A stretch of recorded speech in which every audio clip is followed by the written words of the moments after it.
Maintenant, notre conférencier d'honneur.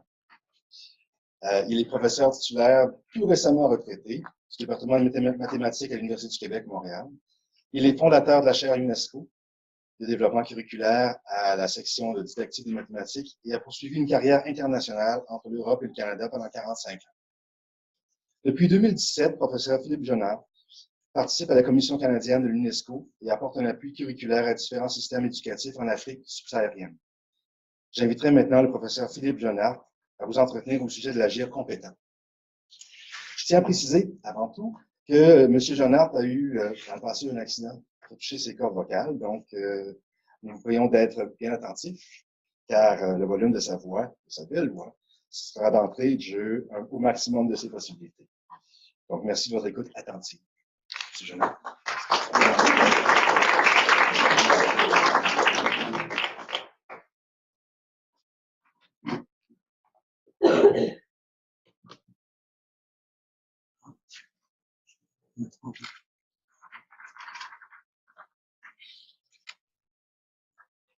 Alors, bonjour à tout le monde.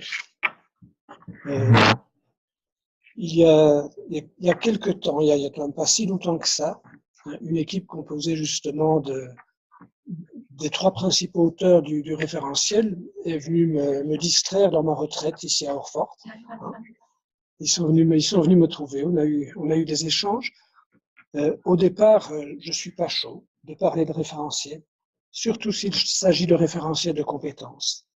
Les référentiels de compétences que l'on connaît sont des objets obscurs, je dirais.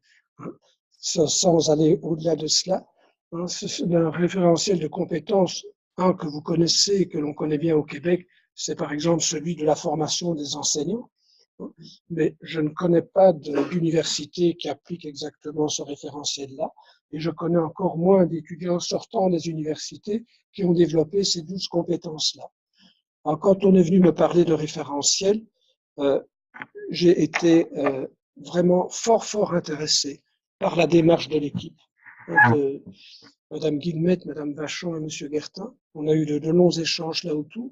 J'étais fort intéressé par ce qu'ils ont fait, parce qu'ils ne sont pas partis du produit d'un processus, du produit d'une démarche qui est la compétence. Ils sont partis du processus lui-même. Et le processus pour construire une compétence, qu'est-ce que c'est? C'est l'agir en situation, c'est l'agir compétent, c'est l'action que l'on pose en situation. Donc, ils ont renversé la logique habituelle des réflexions des pédagogues, sans critiquer les pédagogues, leur travail est immense, et ils ont eu le courage de mettre au cœur de la démarche pour les conseillers pédagogiques ce dont on a besoin. Et ce dont on a besoin pour la formation, bien sûr, des conseillers pédagogiques, mais aussi pour la formation des enseignants, et bien plus encore pour ce qui se passe dans les classes, de l'action. Et pour agir, je n'ai besoin que d'une chose, c'est d'une situation qui a du sens pour moi. Donc, le référentiel de l'agir compétent qui apparaît aujourd'hui est une démarche unique. Je vais les laisser le présenter. Je ne vais pas présenter un travail que je n'ai pas fait. Je n'ai fait qu'être consulté. C'est un bien grand mot, mais voilà. Quand on devient vieux, on est consulté. J'ai vu ici dedans qu'on me qualifie d'expert principal à la Banque mondiale. Je suis expert senior à la Banque mondiale. C'est pas le même vocable et c'est pas la même dimension. Quand je corrige vite ça, quand je suis expert senior, ça veut dire que je suis un vieux sage qu'on vient écouter. Je ne sais pas si je dis toujours des bonnes choses, je dis peut-être parfois des bêtises, mais voilà. Alors, moi, ce dont je vais vous parler aujourd'hui, c'est ce qu'il y a derrière cet agir compétent. Pourquoi parle-t-on d'agir compétent? Alors, on peut passer à la diapo suivante. Globalement, vous avez là le plan de ce que je vais faire. On va partir d'un postulat de base qui est fort important. On va partir aussi de la personne en situation. Qu'est-ce qui se passe quand une personne agit? Les exemples sont surtout des exemples de didacticiens des mathématiques et de mathématiciens. Donc, j'ai pris des exemples qui sont simples, mais qui sont facilement transposables à l'agir professionnel, à l'agir d'un professionnel en action, quel qu'il soit. le travail que l'on va faire maintenant, c'est voyager autour de ce qui se passe quand une personne est en situation. Et le postulat de départ, on peut passer à la dia suivante, que vous avez affiché là. Je vous laisse le temps de le lire. C'est un texte de Damasio. Ceux qui connaissent Damasio identifient tout de suite le courant dans lequel nous sommes quand on parle d'agir compétent. On est dans le courant des personnes qui réfléchissent à la pensée en action, hein, à l'agir situé. J'agis en situation. Et tout ce courant qu'on appelle le courant situationniste, c'est celui qui est sous-jacent à cette idée d'agir compétent.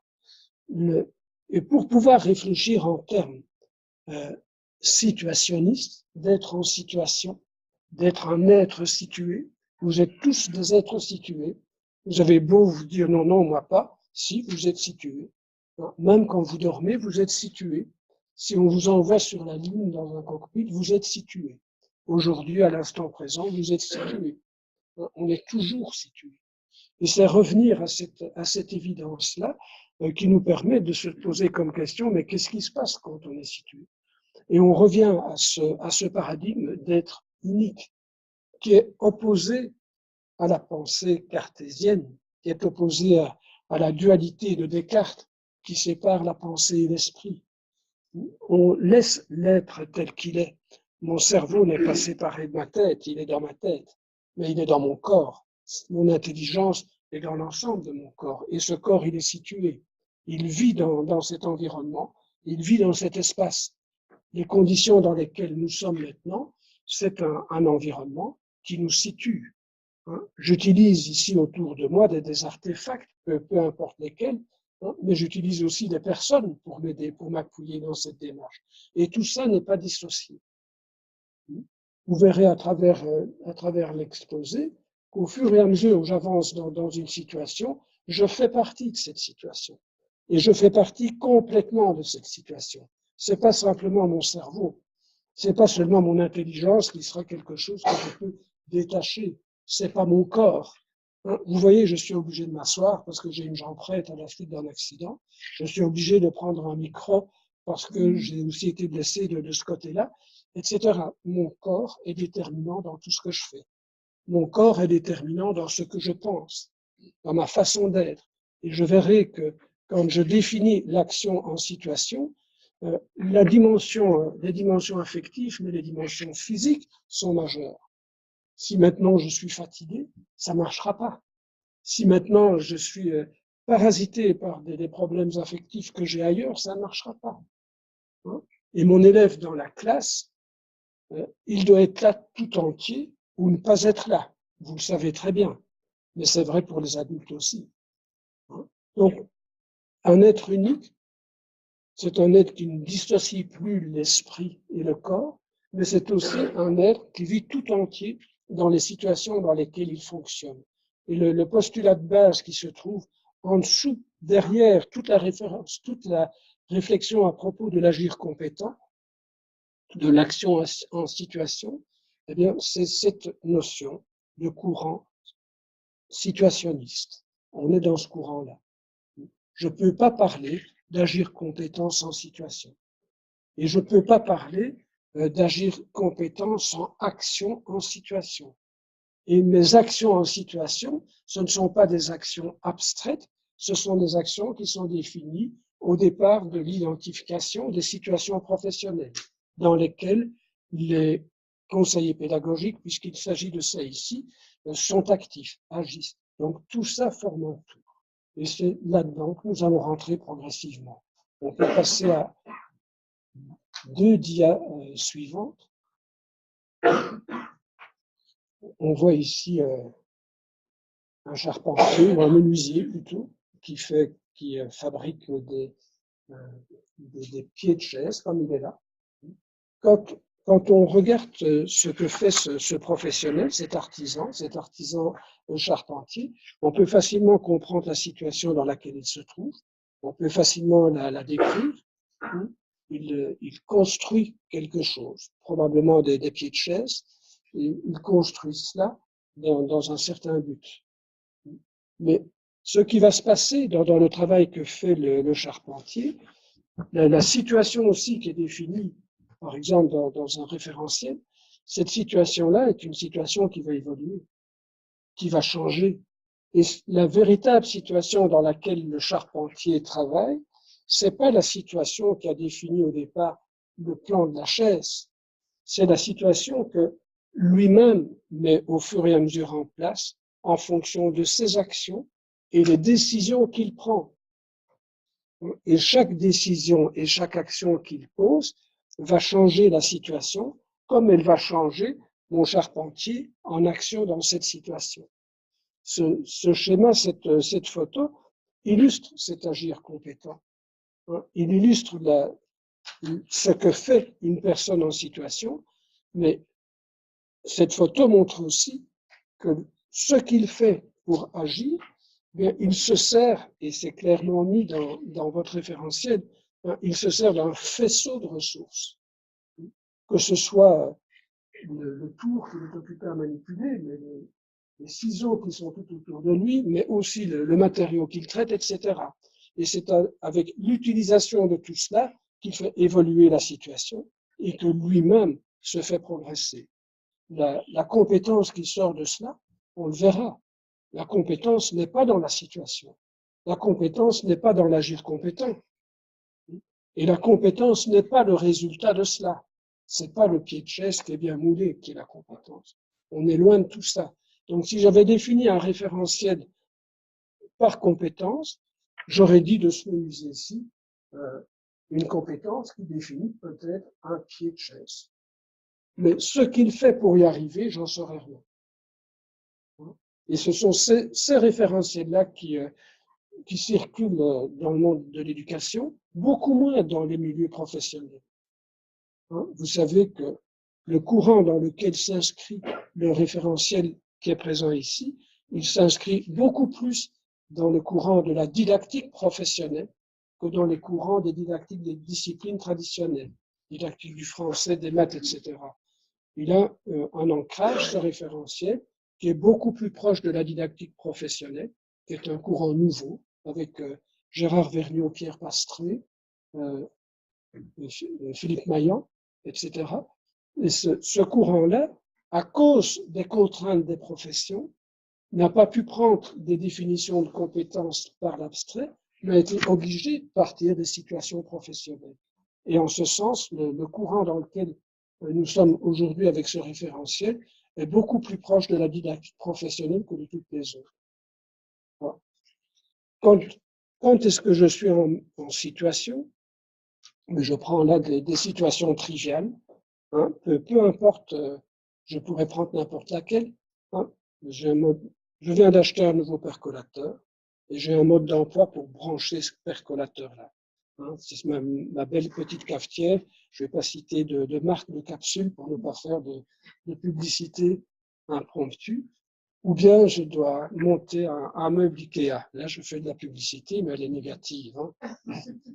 Monter un meuble Ikea, c'est toute une affaire. Mais j'ai aussi un plan de construction de maison. Ça, ce sont ces plans, hein, ces modes d'emploi, ce sont des virtualités. Ça n'existe pas. Je ne vais pas ouvrir le mode d'emploi du percolateur et m'asseoir dans mon fauteuil et le lire. C'est pas la lecture que je vais prendre. Mais le jour où j'ai besoin de ma tasse de café et que je ne parviens pas à mettre ce percolateur en route, je vais poser une série d'actions. Monter, on peut passer à la diapositive suivante. Monter mon meuble Ikea aussi, il se fait au départ de tout un mode d'emploi. Et construire une maison, ça se fait au départ d'un plan et de toute une série d'actions qui doivent être coordonnées. Mais les produits, tout ça, la tasse de café, mon meuble Ikea finalement bien monté, la maison construite et habitée, et mon café, il doit être bon, le meuble Ikea, il ne doit pas être bancable, il doit être bien fait. Tout ça, c'est toujours pas la compétence. Et entre le moment où j'ai eu ce plan, j'ai eu le mode d'emploi, et le moment où j'arrive à la tasse de café ou le meuble Ikea, il y a beaucoup de choses qui se sont passées. il y a beaucoup de choses que j'ai dû mettre en place. Hein. Attends, encore passer à la dia suivante. J'ai dû décoder le mode d'emploi. J'ai dû utiliser les choses convenablement. J'ai dû placer correctement ma capsule de café. J'ai dû placer correctement ma tasse de café, etc. Hein, j'ai dû appuyer sur le bon bouton. Le meuble Ikea, je suppose que vous avez tous été déjà confrontés au montage de ces meubles-là. Hein, je dois décoder ce plan. Je dois suivre scrupuleusement, étape par étape, tout ce que je dois faire, etc. Hein, je dois respecter un ordre d'assemblage. Il y a toute une série d'actions. Ce sont des chaînes d'actions que je dois mettre en place et que je mets en place d'une façon cohérente, d'une façon parfois hésitante, parfois je fais des va-et-vient pour arriver à un certain résultat, parfois je tâtonne, mais c'est là que se trouve mon action. C'est là que se trouve mon action en situation. C'est pas le plan, c'est pas le résultat. Hein, c'est ça qui va me permettre de construire quelque chose. Et mon action, elle est incontournable. La personne aussi, ou les personnes qui ont travaillé à cela. Et c'est là que se situe l'agir compétent. La compétence, finalement, on verra qu'elle va faire le suivant. Hein. On verra que la compétence, on va parler d'autre chose, mais le mode d'emploi, finalement, qu'est-ce que c'est? Le mode d'emploi, le plan, le guide de construction du meuble, ça ressemble à un référentiel. Hein. Ça me dicte ce vers quoi je dois tendre avec la description de toute une série de choses. Mais la tasse de café, le meuble ou la maison, ce n'est plus le référentiel. C'est ce à quoi je suis arrivé. C'est le résultat d'un processus, mais c'est pas ça la compétence. Hein. Ce sont plutôt des critères qui me permettent de dire il y a effectivement il y a effectivement une compétence qui est là quelque part et qui se met en place. Et puis la chaîne d'activités que je mets en place, c'est pas ça non plus la compétence. C'est peut-être ça qui est le plus proche d'un référentiel d'agir compétent. C'est plutôt là que se trouve l'action compétente en situation, surtout si j'arrive à un résultat. Et ce qui est important dans tout ceci, peu importe les exemples qui sont là, ce qui est important ici, c'est de bien se dire qu'en formation, c'est l'action qui importe. C'est l'agir des personnes. C'est de mettre en place les conditions pour qu'elles soient effectivement en action. Et l'agir compétent, c'est l'agir qui me permet d'arriver au bon résultat du traitement de la situation. C'est lui qui me permet d'arriver à ce que je cherche à atteindre. Et je pense par exemple que tous ceux qui sont là ici aujourd'hui ont été compétents tantôt pour faire le trajet et arriver ici. On est compétent 1000 fois dans une journée, mais chaque fois en traitant une situation. Et vous traitez dans vos journées, depuis le moment où vous vous levez, mais même si vous dormez bien, vous avez traité convenablement votre nuit de sommeil. Si vous dormez mal, c'est un autre problème. Mais depuis le moment où vous êtes debout, vous gérez une série de situations les unes après les autres. Et à l'intérieur de la gestion de ces situations, vos compétences apparaissent si vous les avez bien traitées et si ce que vous avez fait est socialement acceptable, évidemment. Donc, ma compétence va toujours être le résultat d'un processus.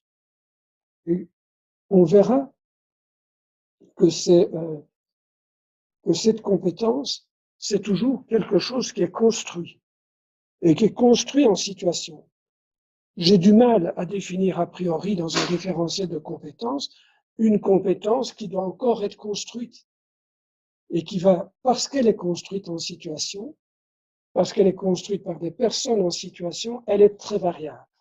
Hein, les recherches que l'on fait à ce propos-là montrent qu'il y a une immense variabilité de compétences à propos d'un même type de situation, à propos de même famille de situations. Nous autres, on le voit dans le travail qu'on fait en apprentissage, en construction des connaissances mathématiques et des connaissances scientifiques. Hein. Quelle que soit la situation que l'on donne, dans un groupe de 25 élèves, je peux avoir 25 idées différentes de la situation. On va y arriver à cette question-là. Donc, cette compétence est toujours construite par les personnes et elle est toujours fonction de la personne qui l'a construite. et de la situation dans laquelle elle a été définie. Elle ne tombe pas du ciel autrement que comme cela. Cette idée de construction est majeure.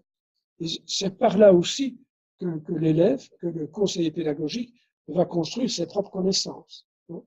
Pour Piaget, la connaissance est action. Point.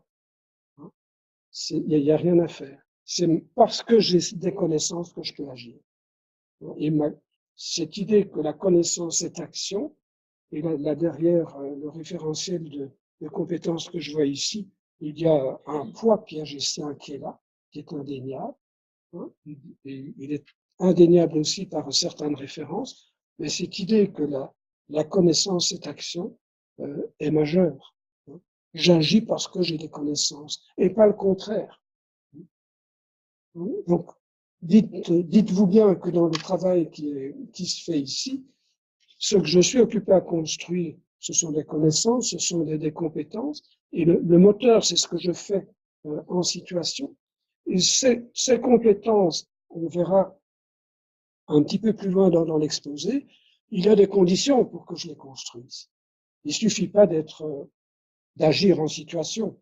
Là, on serait agité. Il y a d'autres choses qui interviennent pour fonctionner. Mais cette compétence, si elle est bien construite, je peux jamais la transférer telle qu'elle, en un bloc, là, dans de nouvelles situations. Ma compétence va toujours être adaptée. Elle va toujours être légèrement ou fortement modifiée. Elle est viable aujourd'hui dans une situation. Demain, elle peut ne plus être viable dans une autre situation dans laquelle il y a des éléments qui vont la contredire. Donc, ma compétence, elle est toujours viable temporairement. Et elle est fonction de ce que je fais et elle est fonction de ma façon de l'adapter à de nouvelles situations. C'est un élément majeur. Il y a beaucoup d'écrits, beaucoup de propos sur le transfert. Le transfert, si vous voulez, c'est un vieux concept, c'est un concept comportementaliste. Vous connaissez les histoires des pigeons et des chiens de Pavlov. Le départ de transfert, c'est un animal, en général ce sont des pigeons ou des poules, qui reconnaît la couleur d'une planche sur laquelle on a posé des grains. Il va manger les grains sur cette planche-là. On lui donne une deuxième planche qui a la même couleur, il va encore aller manger les grains sur cette planche-là. On change la couleur, le pigeon ne va plus aller le manger. Il va devoir redécouvrir cette situation-là pour recommencer à aller prendre le grain. C'est bien l'adaptation qui est là. Il adapte sa démarche pour arriver à cela. Et c'est par là qu'on définit le transfert. Il y a une série de types de transfert, il y a les typologies de transfert, etc. Mais tout cela, mettez ça entre parenthèses et remplacez ça simplement par l'idée d'adaptation. J'adapte ma compétence, j'adapte mon agir compétent que j'ai construit dans telle ou telle situation pour pouvoir fonctionner dans une autre situation, qu'elle soit presque isomorphe, parce que deux situations isomorphes, ça n'existe pas, mais qu'elles soient presque isomorphes, presque semblables, je vais devoir adapter ce que je fais. Alors, on peut passer à la dia suivante. Vous voyez là, encore à la suivante. Voilà. Je prends ici une toute petite expérience qui a été faite avec des enfants de première primaire il y a quelque temps sur la résolution de problèmes en mathématiques. Alors, qu'est-ce qu'on fait avec ces enfants-là? On leur présente une pancarte, un panneau sur laquelle il y a un dessin très simple. Dans ce cas-ci, c'est un marchand de ballons de baudruche. Il a une dizaine de ballons et il tend un ballon à une petite fille et la petite fille lui tend une pièce de monnaie. Alors, on demande à ces enfants de nous décrire la situation. Tout de suite, ils sont captés par ces jeux-là. Et puis, voilà ce qu'ils disent. Moi, j'ai reçu un ballon rouge de ma grand-maman. J'ai un autre enfant qui dit, c'est aussi la fête dans mon village. Il y a un autre enfant qui dit, parfois on écrit son nom sur un papier et on l'attache. Le ballon, il s'envole et il part loin avec son nom. Et un autre encore, à l'anniversaire de ma sœur, il y avait partout des ballons au plafond.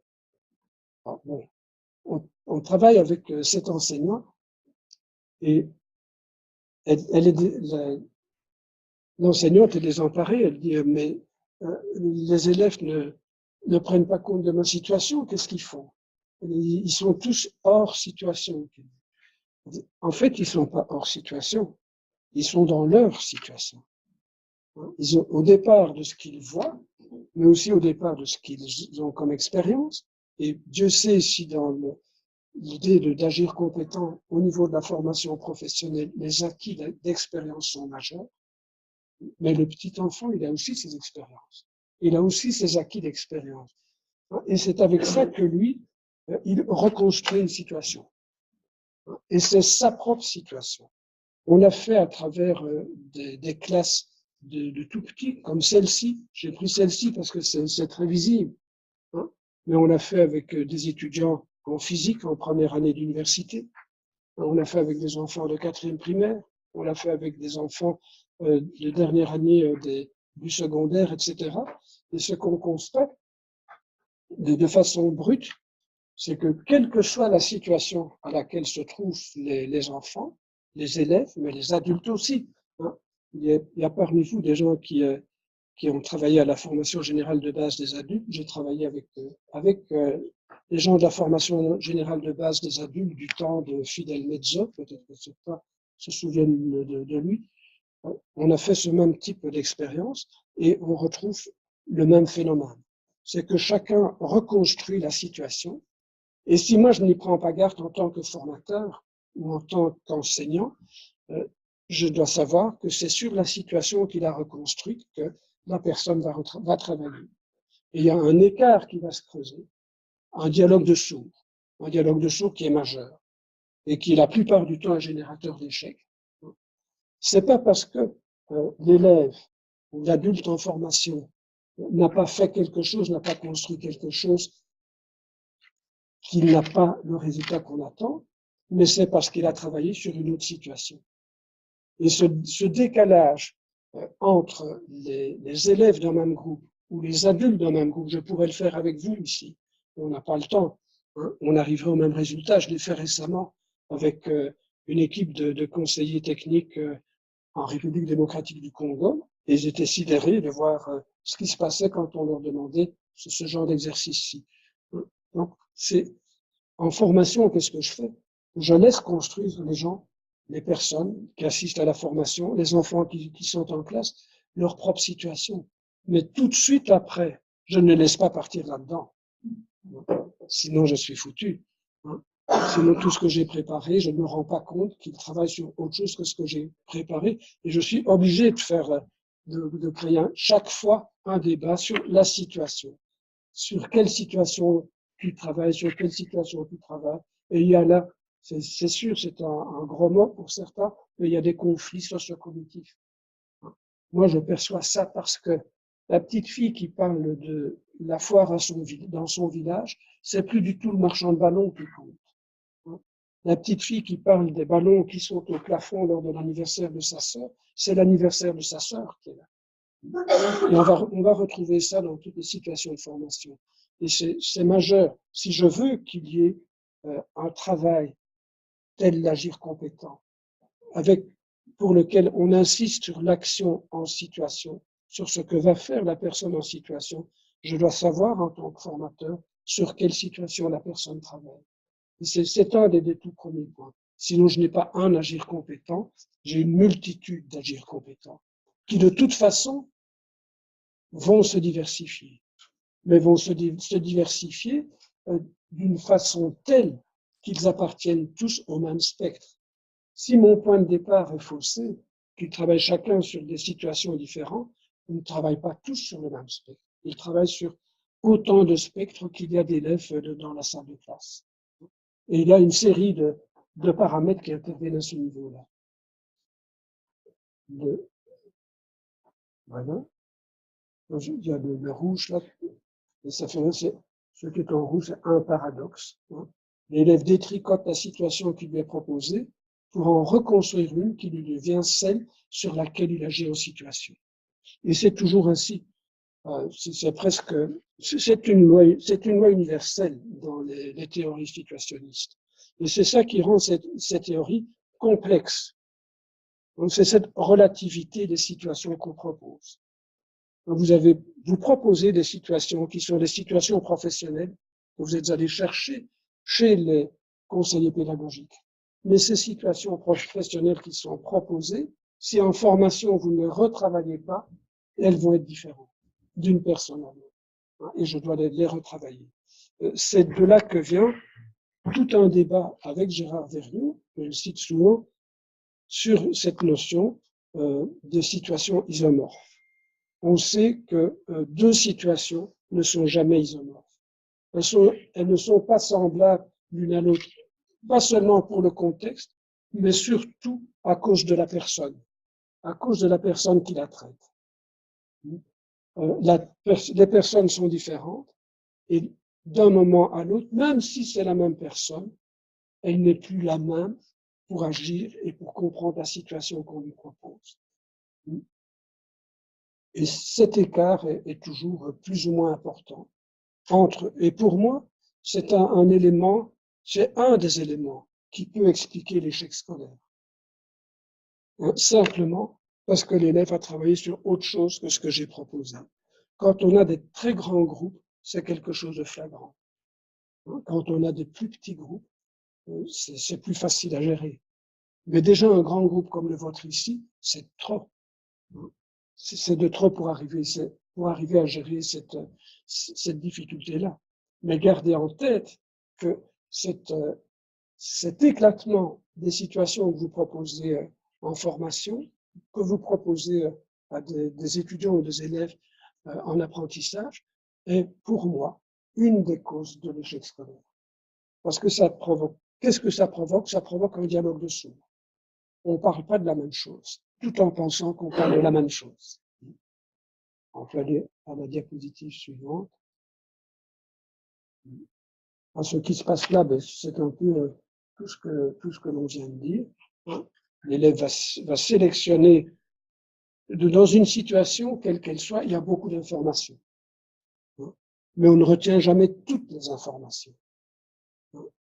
L'élève, il sélectionne quelques informations, celles qui sont significatives pour lui. C'est difficile de construire une situation convenablement, parce que cette situation, ou de préparer une situation, parce que je ne me rends pas compte qu'en la construisant, je mets souvent de façon inconsciente l'emphase sur certains éléments de la situation, qui sont des éléments marquants que les personnes en formation vont leur donner plus d'importance que d'autres. C'est la même chose, on voit ça en mathématiques, dans les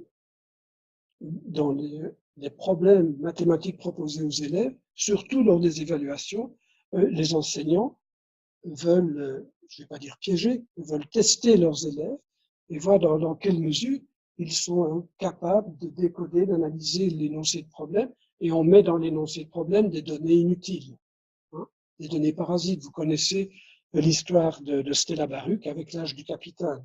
C'est très vieux. L'élève va résoudre cet énoncé de problème-là, et sans se rendre compte qu'il utilise des données qui sont paradoxales. Je vous donne un tout petit exemple, c'est pas éthique ce qu'on a fait, mais c'était amusant. On a donné à des enfants de 4e primaire un énoncé de problème qui est celui-ci. Monsieur Dupont pèse 120 livres. Il suit un régime parce qu'il veut maigrir. Il maigrit de X livres, je ne sais plus combien par semaine. Et puis la question, dans combien de temps ne pèsera-t-il plus rien? Mais c'est exceptionnel. On a fait ça dans des classes de 4e primaire. Faites exercice. Tous les élèves répondent. Et ils donnent des âges différents. Et il y en a toujours un petit malin qui me dit, le monsieur, il va toujours peser quelque chose parce qu'il lui restera au moins les os. Ou les os sur la peau, des choses comme ça. Il y en a toujours au moins un qui dit ça. Mais il se lance là-dedans. Ce sont des... Là-dedans, c'est un piège qu'on fait. Mais c'est pour montrer aux étudiants, en didactique des mathématiques, combien ce qu'on propose aux enfants est majeur. Et la façon de construire et de préparer, de mettre l'information dans les situations va générer un type de traitement, un type d'agir dans ces situations-là. Donc la situation est majeure. tout le monde ne va pas la traiter convenablement. Et moi, en formation, j'ai un travail à faire pour ramener tout le monde dans le même spectre, dans le même type de situation, dans la même famille de situations, pour arriver à l'agir compétent que je recherche. Alors, qu'est-ce que c'est une situation? Alors, on passe encore une dia suivante. Voilà.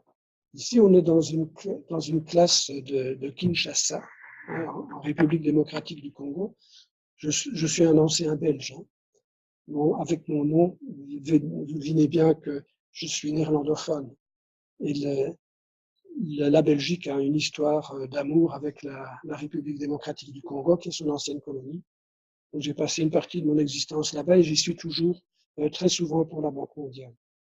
Alors, ici, ce qu'on a fait dans ce pays-là, en mathématiques et en sciences au niveau du secondaire, c'est qu'on a rebâti tous les programmes en maths et en sciences, on les a rebâtis par situation. Donc, tout ce que l'on propose fonctionne au départ de situation. Ici, vous avez une situation, je vous la lis. Donc, on est à Kinshasa, ne soyez pas étonnés. Un oncle demande à un élève de 7e EB, c'est 7e année d'éducation de base, d'une école de son village, de l'aider à disposer ses 10 neveux de telle manière qu'en quittant chacun sa position et en marchant à la même vitesse, ils arrivent tous au même moment à sa case. Bon, ça peut paraître très abstrait. C'est l'enseignant qui a proposé cette situation-là. Et on voit les élèves qui décodent ça. Et puis les élèves sortent de la classe, ils commencent à gérer cette situation-là, à la traiter. Et qu'est-ce qu'ils font? Il y en a un qui dit on dit que c'est moi la case de l'ombre, c'est moi l'ombre, et il se positionne. Et puis les autres élèves cherchent à se positionner. Et ils font toutes sortes d'exercices. Ils sont très actifs là-dedans. Et puis pour finir, ils se retrouvent tous disposés autour de ce garçon qui représente la case, et tous à la même distance, hein, à des endroits différents. En fait, ils ont construit un cercle. Et puis, à un moment donné, on leur donne le signal et ils avancent tous en même temps, ils arrivent tous en même temps à la case. Ils ont marché sur un rayon. Et quand je discute après avec l'enseignant ce qu'il a fait là, et il me dit, mais ça, c'est le point de départ. On va travailler le cercle avec ces élèves-là. Je dis, mais ils ont déjà tout fait là. Et en fait, oui, ils ont fait beaucoup. Et je demande à cet enseignant, et avant, que faisiez-vous? Je dessinais un cercle au tableau, je mettais le point au milieu, et puis je traçais les rayons. Alors, ce qu'il m'explique, et c'est ça qu'on souhaite qu'il se passe avec ces enseignants-là, c'est que ce qu'ils faisaient avant, ça n'avait aucun sens, ça n'intéressait aucun élève, tandis que maintenant, ce sont des élèves qui construisent eux-mêmes, en agissant en situation, qui construisent le rayon, qui construisent le cercle. Hein, qu'ils voient que tout ce qui est sur la circonférence est équidistant par rapport au centre du cercle. Et c'est là qu'on voit, je l'ai en vidéo, mais je n'ai plus que quelques minutes, je ne peux pas vous la montrer, mais c'est là qu'on voit tout le poids de cet agir et de cet agir compétent, de cette façon de traiter les situations. Ici, on met tout de suite les jeunes en action. On ne leur donne pas les éléments abstraits, ils les construisent eux-mêmes en étant en action dans cette situation-là. Et c'est là qu'on voit apparaître tout le poids de ce paradigme. Et c'est le paradigme de la situation. C'est le paradigme d'être en situation. C'est le paradigme de l'être situé. Je me dépêche. Hein? Bon. D'un côté, vous avez le texte. Hein? Mais le texte, cet énoncé que vous avez vu dans la dia précédente, ce ne sont que des mots. Si je me contente du texte, ce texte n'a pas de sens. Il n'en a même aucun. Il est sorti de son contexte, cette idée de case, pour vous, ça veut rien dire. Hein. Qu'un oncle demande à des neveux de se déplacer pour se rendre dans sa case, ici à Magog, ça n'a aucun sens. Donc, le texte lui-même en tant que tel, et c'est vrai pour tous les textes, ce ne sont que des chaînes de mots. Ça n'a pas de sens. Ce qui va donner du sens à ce texte-là, c'est ce que l'élève fait. Et dans cette situation-là, on les voit concrètement agir. C'est eux qui construisent le texte. C'est eux qui construisent la situation et le sens de la situation au départ de ce qu'ils font. Bon. Je ne vais pas donner ici toutes les définitions d'une situation. Quand on parle de situation, il y a beaucoup de paramètres qui rentrent en jeu. Vous savez que pour agir, je vais me servir, pour agir en situation, je vais me servir d'une série de ces éléments qui sont en situation. On va parler d'un faisceau de ressources, mais ça rassemble autant des ressources que des obstacles. On est toujours dans la situation. On peut passer encore une dia. On peut aller à la suivante. On peut aller à la suivante. On peut encore aller à la suivante. Une autre situation, mais là, vous allez comprendre pourquoi je boite, pourquoi j'ai eu la gorge coupée. Bon, il y a quelques années, là, enfin, il y a 20 ans maintenant, j'ai eu un très grave accident et puis je me suis retrouvé en soins intensifs au centre hospitalier de l'université de Sherbrooke. Et quand je suis revenu à moi, quand je suis sorti du coma, quand je me suis réveillé, il y avait autour de moi un médecin, mais il y avait 10 étudiants. Et je ne comprenais pas ce qui se passait là. Et le médecin me dit, Monsieur Jonard, vous avez telle et telle lésion, telle et telle blessure, telle et telle affaire, etc. Et ici, vous avez tous les étudiants. Ces étudiants, ce sont eux qui vont s'occuper de vous. Puis je suis étonné. Vous êtes devenu leur situation problème. C'est vous la situation que ces étudiants vont traiter. Et ils vont traiter ça comment? Comment je vais m'en sortir de tout ça? Et ils prennent des informations sur moi, ils analysent telle ou telle lésion, telle ou telle blessure, et puis ils ont des séminaires. Au départ de cela, ils cherchent l'information dont ils ont besoin, puis ils reviennent appliquer le traitement, etc. Mais avant ces histoires-là, j'ai une formation mathématique et j'ai une formation en sciences de l'éducation. Avant cet accident-là, pour moi, les situations, je n'en avais rien à faire. Hein. J'enseignais les maths pour les maths et les étudiants n'avaient qu'à suivre. Mais c'est cette activité-là, de ces jeunes autour de moi, qui a fait un déclic majeur. Ces étudiants-là n'ont pas, comme dans d'autres universités européennes, quand ils font des études de médecine, d'abord et avant tout des syllabus de milliers de pages à assimiler, et puis après 7 ans d'études, d'essayer d'appliquer ça dans leur pratique. C'est pas ça qui se passe. On a au niveau professionnel, et c'est là qu'on est, on a au niveau de la formation professionnelle des situations qui sont proposées en formation. Et ce sont les situations, ce sont celles-là que vous avez dans votre référentiel, qui sont très proches de la situation professionnelle, mais qui ne sont pas celles de la situation professionnelle. Il y a un écart. Celles de la situation professionnelle, ce sont celles dans lesquelles le conseiller pédagogique sera en action. Point. Et tant qu'il n'est pas en action dans cette situation-là, ça reste des situations, entre guillemets, didactiques. Des situations qu'on propose en formation, dans un objectif de formation, dans un objectif d'apprentissage et dans un milieu formel de formation. C'est ça une situation didactique. Toutes les situations que nous proposons, ce sont des situations qui sont proches d'une réalité, mais qui ne sont pas cette réalité. Même si au départ, il y a une enquête qui a été faite, qui a rassemblé ces situations-là, qui les a organisées, hein, qui permet de dire on travaille tel ou tel type de situation, ce sont bien plus dans un référentiel des catégories de situations qui peuvent rassembler toute une série de situations qui vont être différentes et qui vont varier d'une personne à une autre. Chaque conseiller pédagogique reconstruisant lui-même sa propre situation.